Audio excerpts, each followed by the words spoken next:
Hello guys, and welcome back to Hola Beloved, my YouTube / my Instagram, because I'm posting them on both platforms.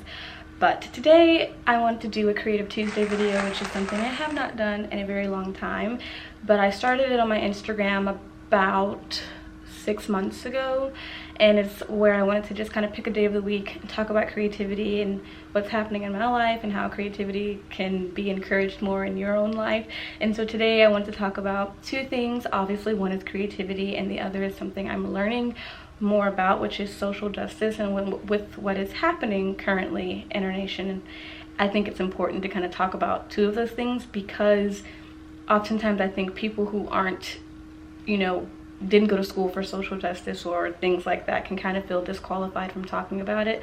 And as a creative person who cares deeply about the world and people, I kind of wanted to kind of talk about how those two can intersect and what creative people can do to be a part of creating social change. So just to give you a little bit of background on myself and why I'm developing or kind of rekindling an interest in social justice is my work with youth and families. And so I have a minor in youth ministry. So for 3 years in college, I worked with different churches and worked with children and their families on how to obviously introduce them to Christ, get them to know about Jesus and be interested in developing a relationship with God. But then after my senior year of college, while I was still working with youth ministries, I took a grant writing course because my major is writing. So I took that course because it was required. But I ended up working with a nonprofit for the first time, and I was able to develop a grant with this nonprofit that focused on helping youth who were hard of hearing or were completely deaf, so did not have hearing at all. And I worked with them, and then I had to do an internship after I graduated college. And so I didn't really understand deeply nonprofit work. I mean, I was aware, I had volunteered with nonprofits but didn't have much experience. And so I was planning on taking an internship in California, but God had other plans, and so I ended up taking an internship in Delaware with a wonderful organization. And so I ended up working with inner city youth and spent a summer there, then ended up spending another year there with that nonprofit. And after I left Delaware, I ended up working with another nonprofit back home in my home state of Mississippi, which focused on working with children, because I like to work with kids. So I worked with children and basically worked in this art museum that helped promote creativity from ages 2 to 18, sometimes younger than that, because babies can finger paint. And so it was a lot of fun, and I got to work with all kinds of families, and it was a really cool experience. And then after that, I ended up moving and started working with another nonprofit, which is where I last worked with.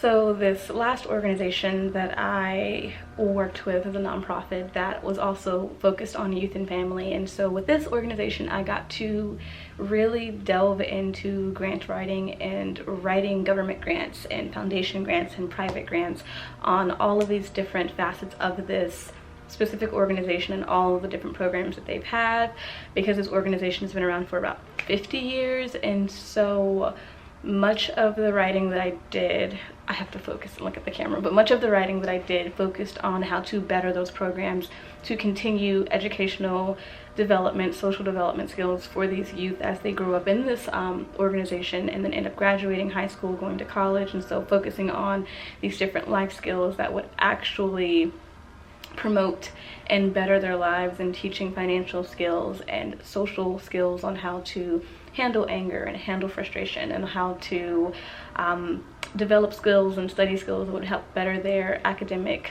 life and enrichment. And so it was a very wonderful experience, because this was the most experience I got in writing grants for an organization that really required research and required to focus on how to write a grant for median to low income families, and how sometimes certain funders will give money based off of how many low to median income people you have in this organization and how are you serving them effectively, and also required experience and understanding the organization and what their purpose and vision is and how they plan to help the people that they state in their mission and vision that they serve. And so that was an interesting experience for me coming from the nonprofit I worked with in Delaware to this nonprofit, and seeing how the needs were somewhat the same, but the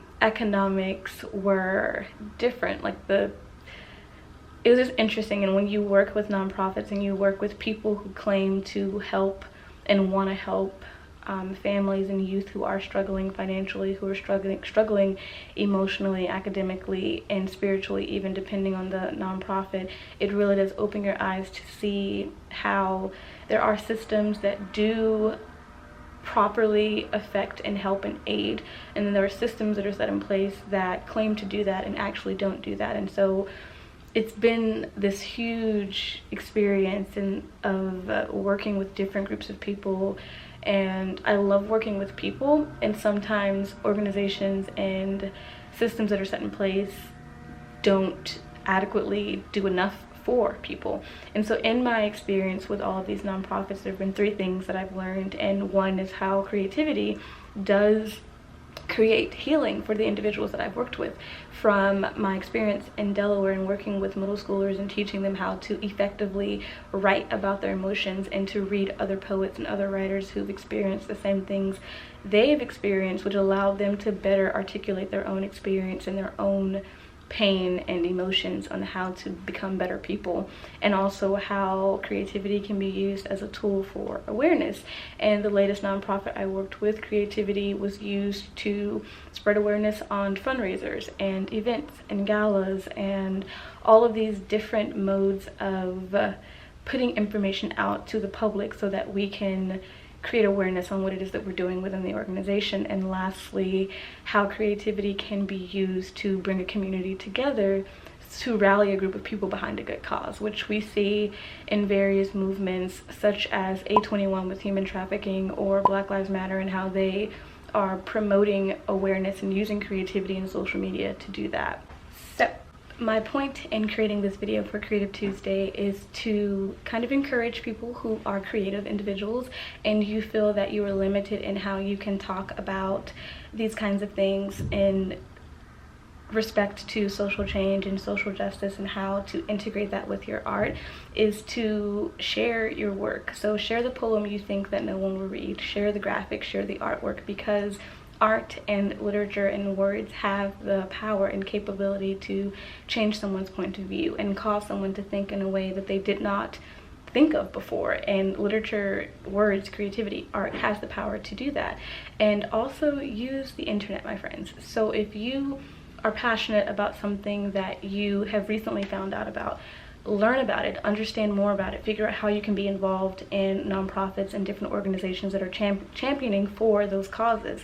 For example, in creating social change is so broad. There's racial reconciliation, there's the issue of human trafficking, there's equity issues, there are environmental issues. There's so many things to be concerned with and be aware of, and how we can create change for people, and using your own voice to do that, and amplifying other people's voices who are already sharing about these things. And so however you choose to do that is solely up to you, but do not think that because you are just creative, because you just write poetry, or you just dance, or you just, doodle in a sketchbook, that you cannot be a part of the conversation. And have those conversations with your friends and your families. Continue to use your sphere of social media and your sphere of influence to enact change for those who may not be aware. And honestly, all it takes is creating awareness and starting a conversation and sharing something that has the possibility to change someone's point of view. So in order to not make this video too long, I want to end with this quote by Nina Simone, which I feel encapsulates the theme of this video quite well. So the quote goes as this: "As an artist's duty, as far as I'm concerned, is to reflect the times. I think that is true of painters, sculptors, poets, musicians.